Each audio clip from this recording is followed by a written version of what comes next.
All right, let's dive right in. Today, we're talking about the original solid-state wonder, the component that really started it all, the bipolar junction transistor, or as pretty much everyone calls it, the BJT. So get this thing was invented way back in 1948, and it's not an exaggeration to say it launched the entire age of solid-state electronics. Now, sure, if you crack open a modern computer chip, you're mostly going to find other types of transistors, but the BJT is far from a museum piece. It's still absolutely essential for things like high-speed circuits, where its own special quirks make it the star of the show. And that brings us to the core question, the real puzzle of the BJT. How in the world can one single device have like two completely different personalities? On one hand, it can be this super precise, highly controllable amplifier, but on the other hand, it can also be just a simple on-off switch. The whole secret, as you're about to see, is in how we talk to it. Okay, so what is a BJT really? Well, you can think of it like a tiny sandwich made of 3 layers of semiconductor material.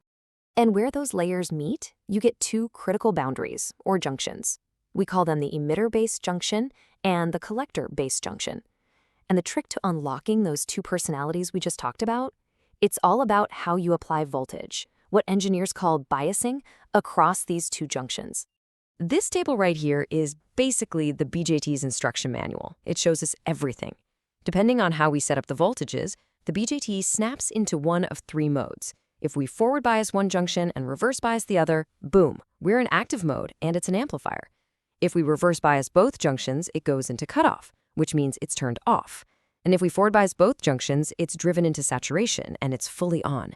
This is the master control panel right here. So let's get to know that first personality, the precise amplifier. This is what happens when we're in that special active mode. Remember, that's when we forward bias the emitter-base junction, but reverse bias the collector-base junction. Getting that combination just right turns the BJT into this beautifully controlled current source. And the principle here is just so powerful. You feed a tiny, tiny trickle of current into the base. We call that IB. And that tiny current gives you direct proportional control over a much, much larger river of current flowing through the collector, or IC. It's like using your fingertip to control a fire hose. A tiny push here results in a huge predictable effect over there. And that, my friends, is amplification in a nutshell. Now, if you're ever working with a silicon BJT, this is the magic number you have to know, 0.7 volts. To even get the transistor to wake up and start conducting in its amplifier mode, you need to apply about 0.7 volts between the base and the emitter. Seriously, this is a fundamental shortcut that engineers use in their calculations every single day. But, you know, in the real world, things are never quite that simple. Here's a little catch. That 0.7 volt number isn't set in stone. It's actually really sensitive to temperature. For every single degree Celsius the temperature goes up, that voltage you need drops by about 2 millivolts. It doesn't sound like much, but a good designer has to plan for this drift to make sure their circuits are stable and don't go haywire. So how do we grade the BJT on its performance as an amplifier? Well, we use a metric called transconductance, or GM. And this is where one of the BJT's biggest superpowers really shines. Its transconductance, its gain, is determined by the DC current you feed it and the laws of physics. That's it. It doesn't depend on the physical size of the transistor. This makes its behavior incredibly predictable, which is a massive win for circuit designers. Okay, so let's switch gears to the BJT's other personality, the simple switch. To do this, we kind of forget about that delicate, nuanced active region. Instead, we just shove the transistor to its absolute limits, either full off or full on. And we do that by forcing it into one of 2 modes, cutoff or saturation. It's really straightforward. To get the off state, you put it in cutoff. You reverse bias both junctions, and that just slams the door shut. No current flows. The switch is off. To turn it on, you do the complete opposite. You forward bias both junctions, pushing the transistor into saturation. Now it acts just like a closed switch, letting current flow like crazy with only a tiny voltage drop, about 0.2 volts. It's a really clean, decisive on or off action. Of course, we are talking about the real world here, and no component is ever perfect.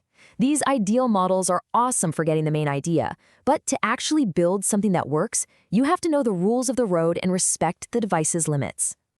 So there are a few little imperfections you gotta watch out for. There's something called the early effect, which just means that amplified current isn't a perfectly flat line. It drifts a little bit. Then there's a hard limit called the breakdown voltage.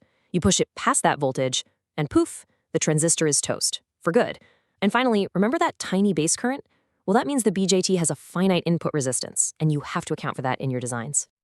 So when you boil it all down, what's the big takeaway? It's that even with these little quirks, the BJT is an incredibly robust and predictable device.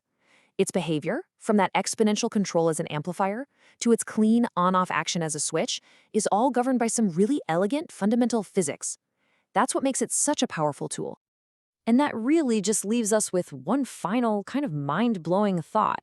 This simple little 3-layer component, this device with 2 personalities, became one of the foundational building blocks of all modern technology.